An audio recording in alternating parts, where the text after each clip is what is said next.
I mean, this is a great start, right? Yes, we are live. Bonjour, this is G, and welcome to Behind the Mic Live. Today, my rock star guest is Romana Prochazkova. Is that correct? Is that Almost, close? almost. How is it? Prochazkova. How do we Romana Prochazkova. Prochazkova? You are getting there. That's okay. Prochazkova. Okay. And Yes, what does yes. that mean? Oh, it actually means walking. My husband, it's or walking or walker. And my Okay. husband names translated in English is actually Johnny Walker. So I'm actually a wife of a Johnny Walker.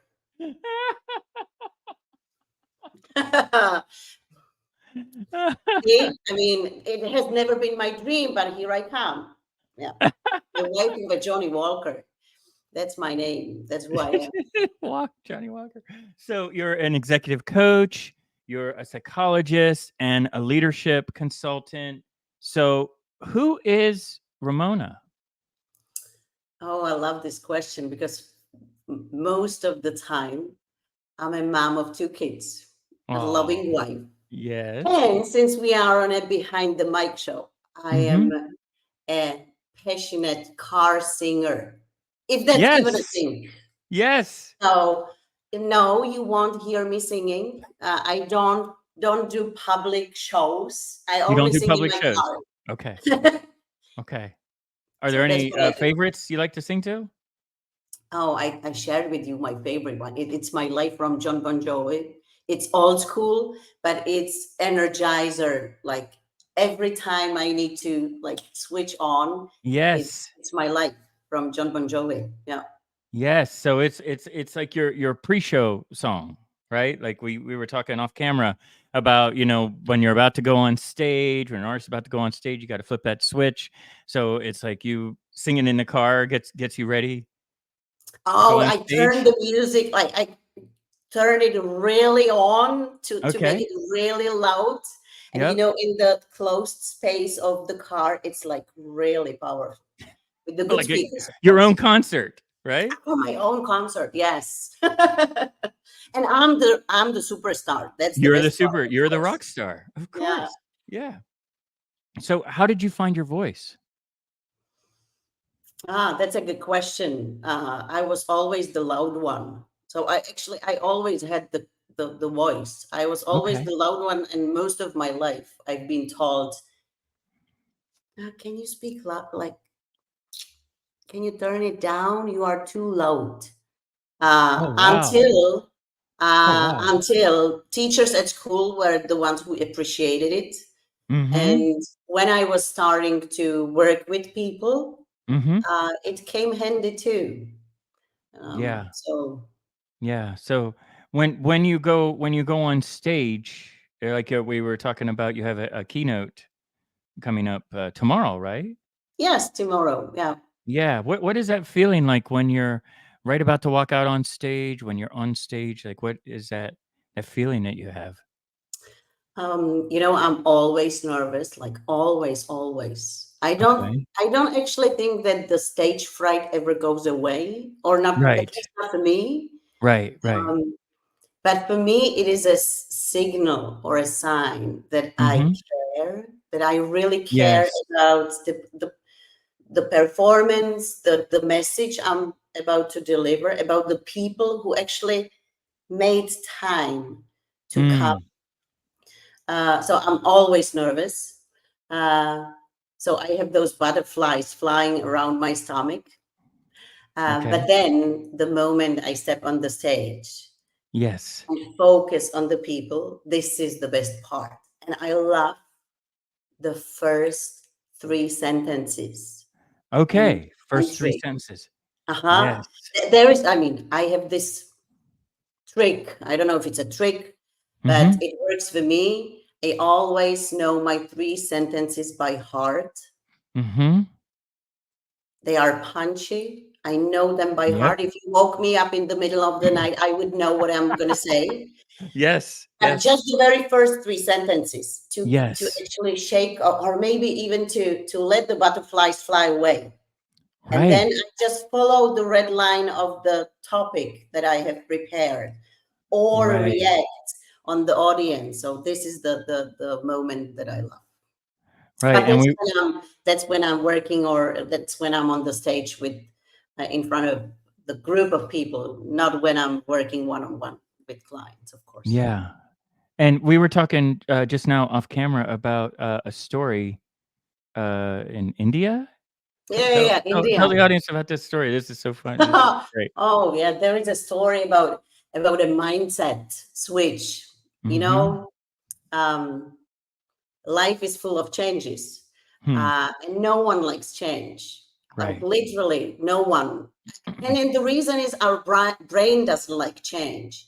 Hmm. So no matter if we are trying to resist the emotions, they are going to come, because the first reaction of our brain is shock, anger, um, all those feelings. They are actually trying to protect us and drive the energy to fight, flight, or freeze.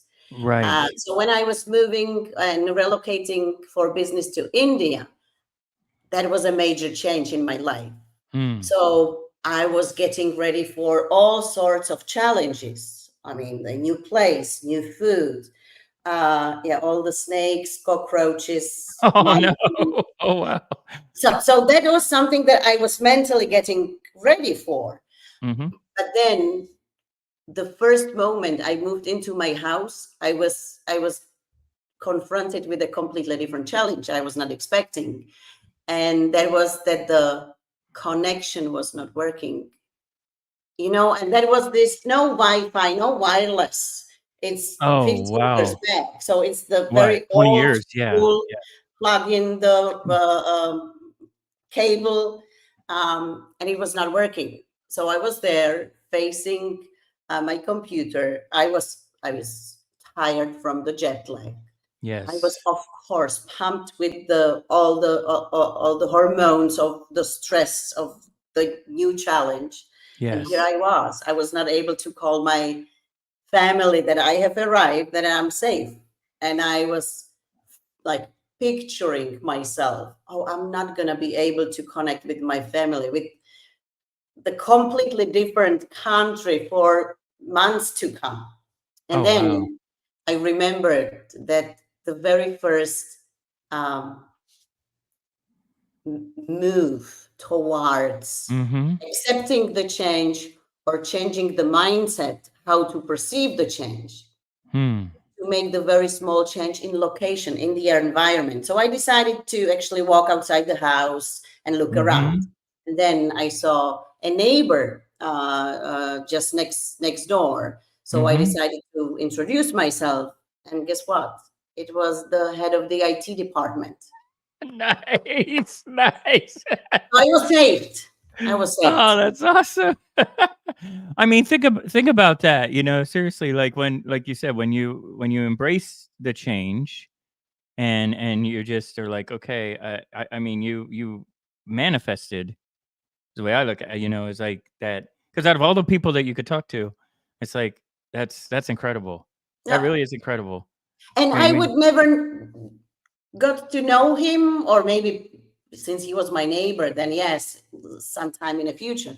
But I would be probably struggling with all the fear and frustrations from not having the internet connection for hmm. hours. And it was just, no, That's not that's a necessary. really that's a really good point, because something like Wi-Fi, that we just think is, I mean, and it's true. When Wi-Fi goes down, business stops. Like literally, like, I mean, we've had outages all I mean, over these days, the world and yes. things nowadays, right? But back then, it's like, and out of all the people to meet, it's like, oh, I'll take care of that for you. That's awesome. Yeah, yeah. I mean, he was the best person I could meet that day, And he or was a that very neighbor. Out of moment. all, he was a neighbor. Wow, that's all. Yeah, and wow. I mean, he was a hero at that very specific moment for Yes, me. absolutely. Yeah. Um, So we had a great coffee chat a few months ago, and you shared your story with me, and I want everyone to hear your story. And you have so many great qualities. And I'd like to know, what is your rock star number one rock star quality? Mm, I like to call it a laser vision. Ooh, laser vision. Okay. Yeah, I always see what's behind the surface, and I Okay. like to go deeper. Okay. So even in my work, I like Mm-hmm. to go one layer, two or three layers deeper in our Okay. conversations, Mm-hmm. because as humans, even the way how we store information is we store it in the layers as if we are having the layers of an onion. Okay. So during Yep. the coaching conversations, I'm just peeling the layers of the onion Mm. for my Yes. clients. So I Yes. call it a laser vision. Wow. Yeah. I mean, that's Sounds fancy, but laser vision. That's a superpower right there. That's yeah. pretty awesome. Because that can be one of the biggest challenges a lot of people may be facing is just having that laser vision, focusing on one thing, especially as a coach, as an entrepreneur, as a visionary, trying to you've got 10 different things going on. How do you condense it all down and just have that centered focus of, okay, this is what I do, right? Hmm. You know it once you know what's important. And Yeah. that usually in the very core of the onion. Yeah. That's your why, that's your purpose. If Yeah. you know what you truly want, the how to get there becomes very easy. It's like as if you want to go for that concert that you have Okay. been dreaming of for ages. Yep. You will do anything. If you already have the tickets, you will do anything to move your schedule around Right. so Because that it's you important. get there. Yes. Yes. So there is no way stopping you. No boss telling you have to stay in the office. I'm sorry, I have this concert. I'm really going. Yeah. So this is the laser focus. Hmm. But what I do in my job is to get to the core of the why we Hmm. are doing stuff, what's really important. And it's not about the long-term vision, but it's also we need to be clear about that in every single moment we make a decision. Mm-hmm. If I'm accepting a new job, what's Right. really important for me in that job? Excuse me. Yes. If I'm picking up the phone Yes. during why am I doing it? Why is it important? Mm. What do I really want? So that's the very basic question we have to ask in every single moment. Yeah. And I think one thing as coaches, we can that can be some of the biggest challenging questions is what do you really want? Like, oh, I want to be successful. I want to have well, let's go specific. Like, what do you really want? Like that concert example is great because you're right. When you have tickets to a sold out show, I mean, I saw this with they will literally jump over fences. They will drive 8, 10 hours. They will fly to cities. They will take off work, plan a vacation around it. They change everything in their life and their schedule because that is such a priority to Yep, them. yep, And I think that when we have 10 different things we want to do, it's really hard to say, okay, well, what is the number one priority? What would you say is like, um, how can entrepreneurs and visionaries and thought leaders have this laser vision that, okay, maybe you've got 10 different things going on. How do you get to just, I want to focus on one thing and put all the effort into that? And then, that's maybe a like very broad question. So I'm okay. gonna narrow it maybe Yes, even let's narrow it a down. little Yes, bit narrow it down. down. Yes, yes. Um, because a lot of my clients, when they come, Mhm. they feel overwhelmed. as you Hmm. are saying, by the amount of decisions they have to make, by the amount of priorities. So, but if you have more than two priorities, you don't have priorities. That's the harsh truth. Oh, wow. Uh, by the number of commitments they make every Hmm. single day. Um, but there is a question I like to play with, and that's the question, a hard one. If you have a 1 month to live, Oh, wow. Wow. the Huh. question is not what would you be doing, but the Hmm. question would be what would you stop doing? Ooh. Wow. So true. Because most people would like to say, okay, then I'm going to start doing this and that so that I can still manage within the period. Hmm. That's not it. If we want to have a laser focus, we want to also cut down what's not important. So what would you stop doing? And most people like very quickly know what drains them of energy and what's not important. Hmm. Wow. That is that is heavy. That is, but that is a very good. That's a very good point, though. Yeah, because I think it really puts things into perspective. Because okay, yeah, you've got these 10 things you're doing, but if you had to just narrow it down to one, what is it? And it's kind of like that will that laser focus will Yeah, help you take action to make that one thing happen. And there's probably a pretty good chance that the 9 other things that you're working on will probably either go away or fall into place when you have that laser focus. yeah, yeah. And interestingly enough, this question, you can even ask it every single day to make the Yeah. priorities. Because we know what we like, we know what we don't want to do. Yeah. First, we are just not able to admit it Right. sometimes, or we tend to get into the victim complainer mode, telling, Mm. oh, this is what's overwhelming. But if you narrow it down and say, okay, you have 1 month to live, what are you going to stop doing to make the most of your time left? What is it? Wow.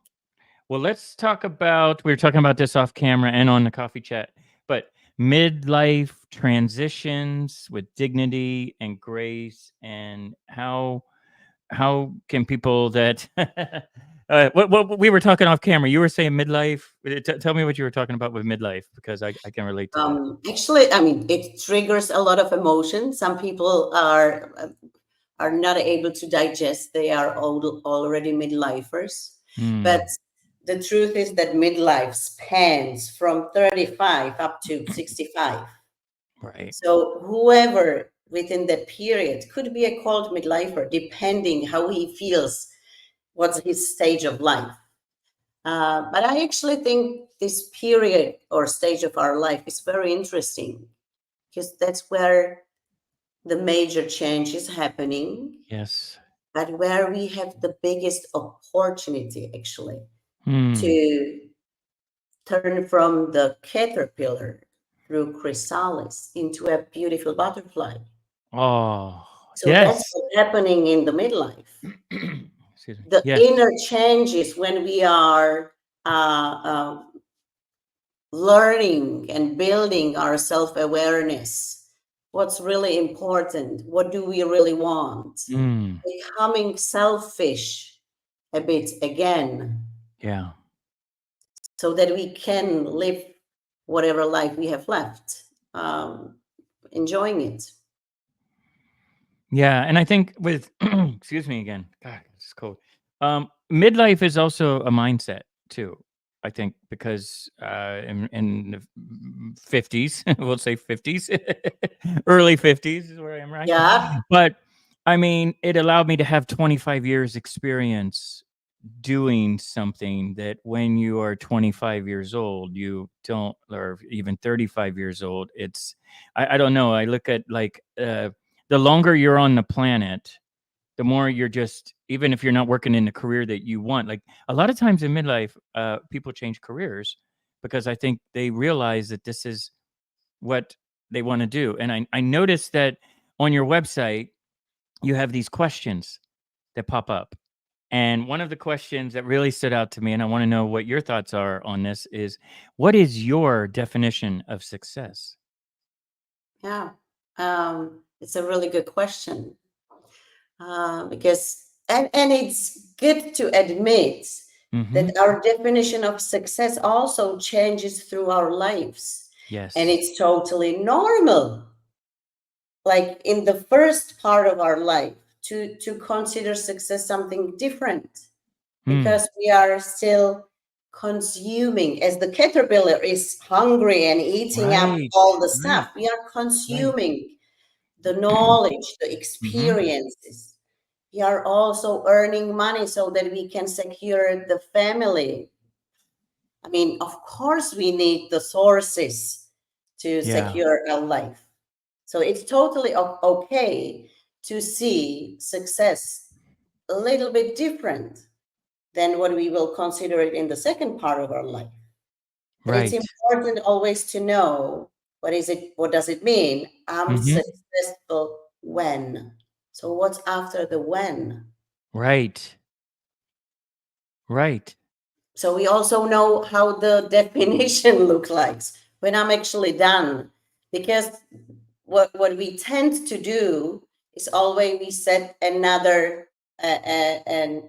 goal. Oh yes, I've been promoted. Okay, Okay. what's the next chapter? Yes. Okay, is it still success? Oh no, there were there. So we are climbing the mountains, but we don't know what's the top.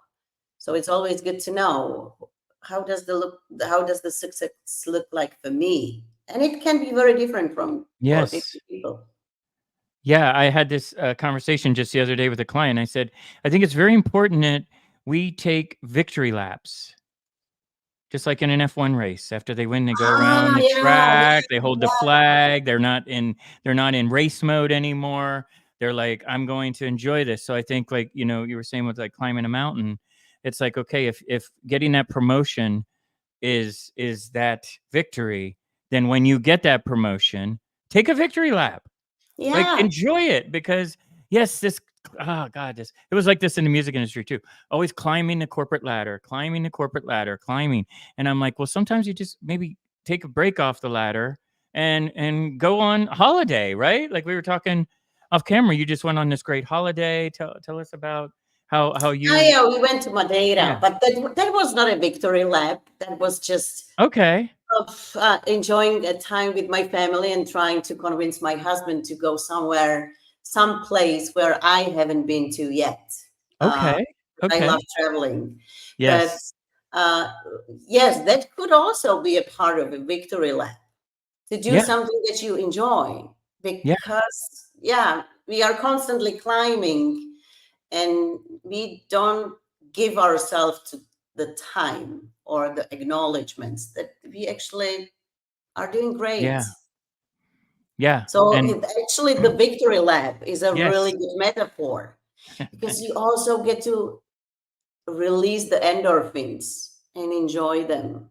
Because if you don't do, they are still in your body, and they And will build up in the form of other hormones, the stress hormones mainly, that are yeah. part of the achievement as well, of course. Yeah, I think this might be one of the reasons that most people have so much stress is that, like, take a victory lap, and then I mean, take a holiday, go for a weekend somewhere, or just turn the phone off for a day, or go for a walk, or anything to just take. Okay, yeah, the business is important, and we're doing the business, and okay, I get it. But that's one thing I loved about when we lived in France and Nice for like a year and a half. I love that when work is done, there's no email, there's no phone calls. In fact, it was even like law in France, like you can't get an email after work and stuff. And I noticed that, like, especially with European culture, it's just different. People, we would go out to lunch, and lunch could be 3 hours, Oh, and oh and yeah, they never yeah. rush you from the French table. You know what I mean? culture. Yes, I Right. know. They like, I oh, love France. I love yes, France. Yeah. yes. But you are right. But there is a tricky part in the vacation point. Because Okay. some people think that just having a vacation is enough to Right. recharge, Right. or so they are living from one vacation to another. But that's not the whole point if you are struggling in between. So that's not the point of the vacation. Vacation works only if that's something that's like recharging, but that's something Mm-hmm. you are looking forward to. But you Mm-hmm. don't take it as a reward. It's just part of life. Part of life, right? Yeah. That's what I noticed living in Europe is that it's not a reward to sit at lunch for 3 hours. It's just kind of like, oh well, if they own a shop, they just put a little sign, we'll be back whenever, and I everybody takes mean, three you hours. might have very strange way how to perceive European life based on South France culture. Yes, yes, yes. I mean, I would love to have 3 hour breaks I for know, lunch, right? I know, but we right? don't have them in Prague, or we don't do them. Right. uh, but yeah, it's more about the lifestyle. So Yeah. if that's part of your lifestyle, why not? If you want to have a different lifestyle, it's also okay. So it's not like a must to have a Right. vacation twice or 3 times a year, whatever number fits. And in between, you are struggling. Yeah. Yeah, it's like recharging the battery of your cell phone only when it's dead. So, Yes. Yeah. We talked about that. And that is such a great, I mean, my God, okay. If the phone gets down to 20%, inside the mind is like, I need to charge this. I'm freaking out because what happens if it turns off? In the logistic world, it's literally a cell phone. If it turns off, you charge it up, you turn it back on. It's not the end of the world, right? But when it gets to 20%, we're like, oh crap, I need to charge it up, right? But yet, when as a coach, as an entrepreneur, we get so driven on we have to be busy, we have to, just burn the candle at both ends, right? We may not realize that our phone battery is getting down to 20%, and rather than hmm. taking time. What are some tips that you have for entrepreneurs to, find their success is one part of it, but also incorporate like knowing when your battery's getting down to 20%, it's time to take a break or recharge. I mean, we mostly know. Again, our body knows Yes. when it's time to recharge. But again, to get a very broad question and to narrow it down Yes. a Yes. little bit, Yes. uh, I also want to mention the fact that we often get exhausted, but by doing things that we love doing, Mm-hmm. or when we are good at them.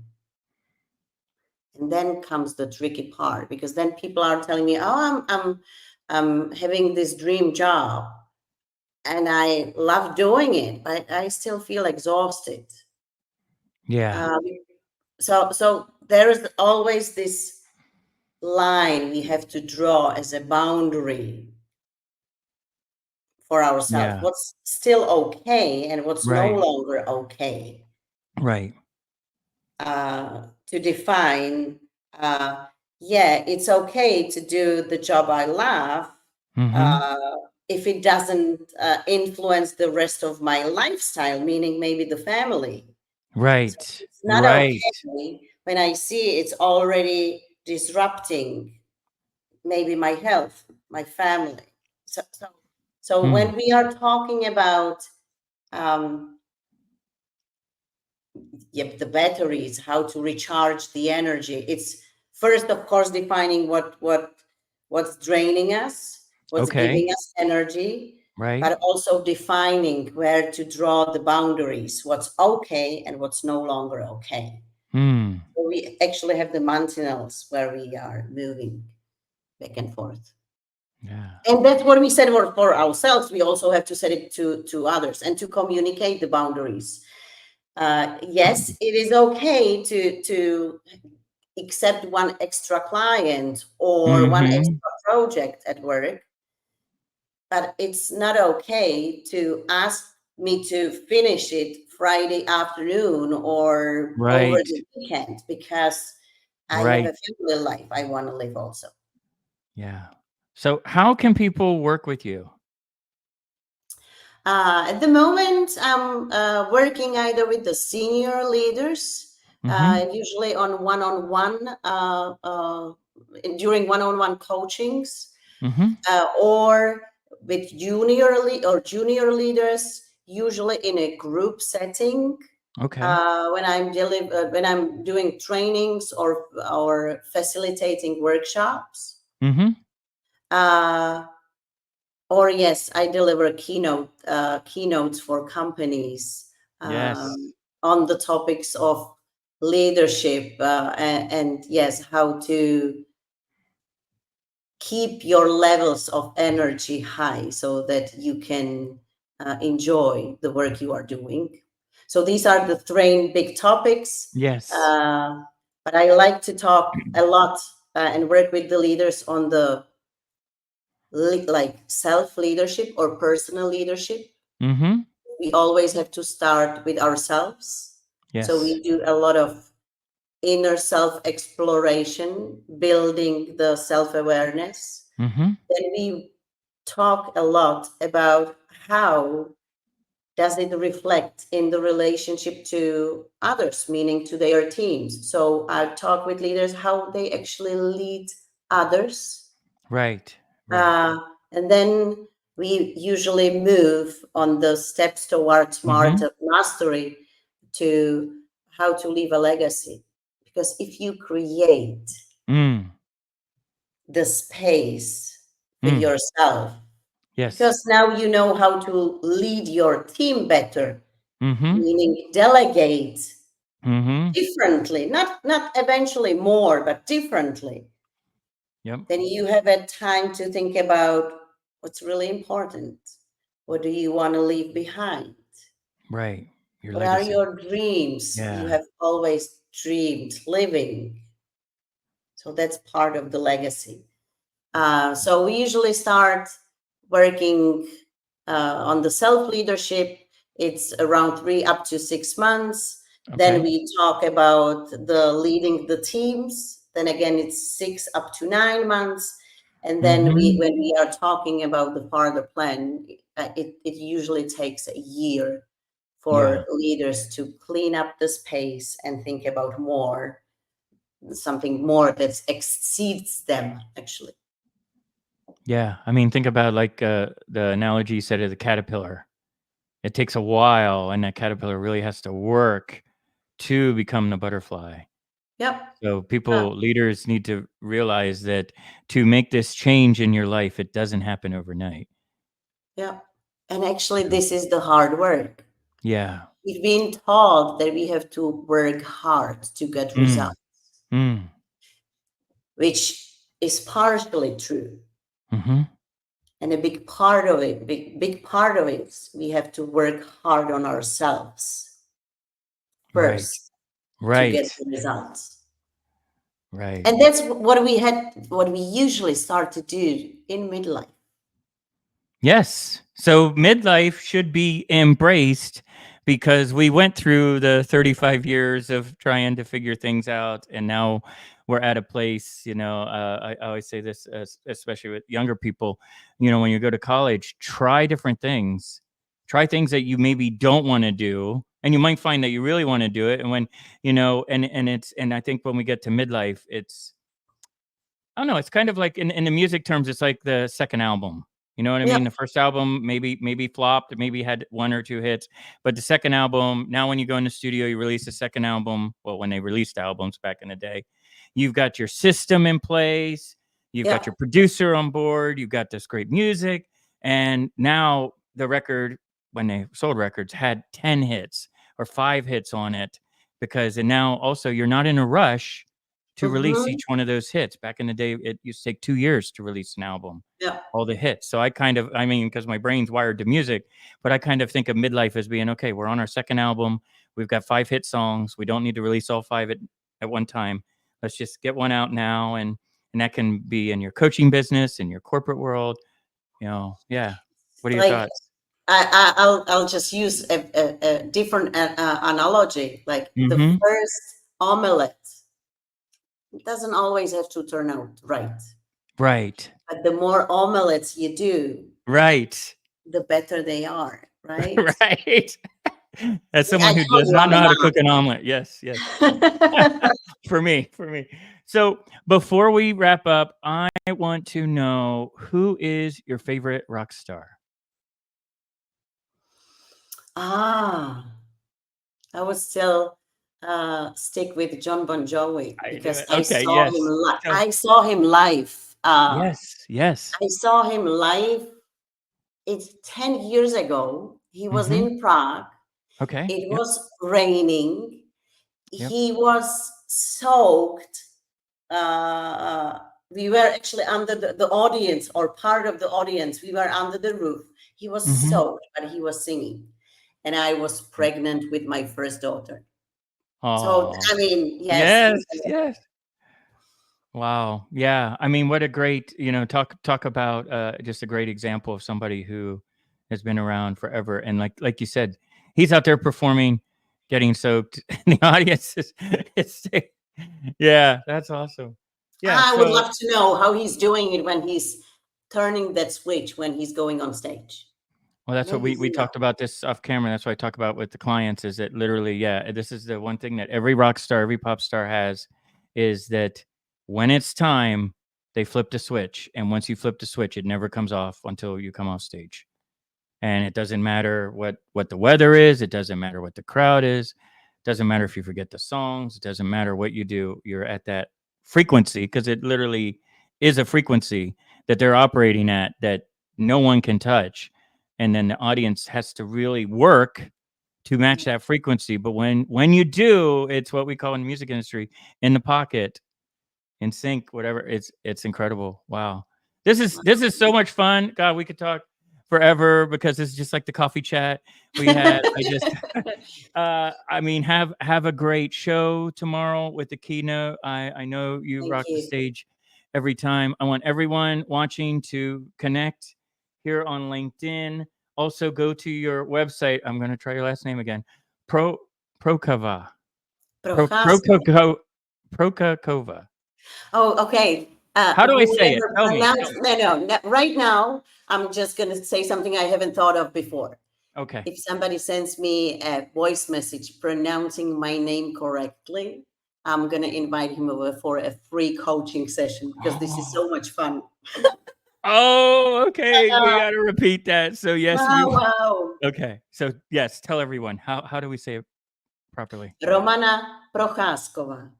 Prochazkova. Almost, yes. Maybe half a session. Yeah. Or Romana Walking. Romana Walking. Yes, that's my second name. Yes, and your website, Prokoskova. How do you say it again? Prochazkova, Romana.com. Prokoskova. It's okay. Being American, it's the CH. I want to say "sha." That's how I've been ingrained since like second grade or something. So if I get okay, Prokoskova.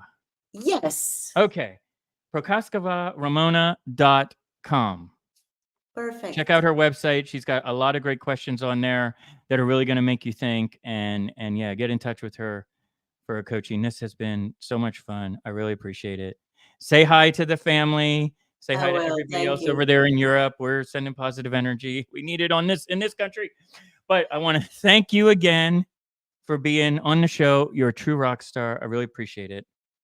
Okay. Thank you. Ciao. It was Okay. lovely. Cheers. See you. Bye. Bye.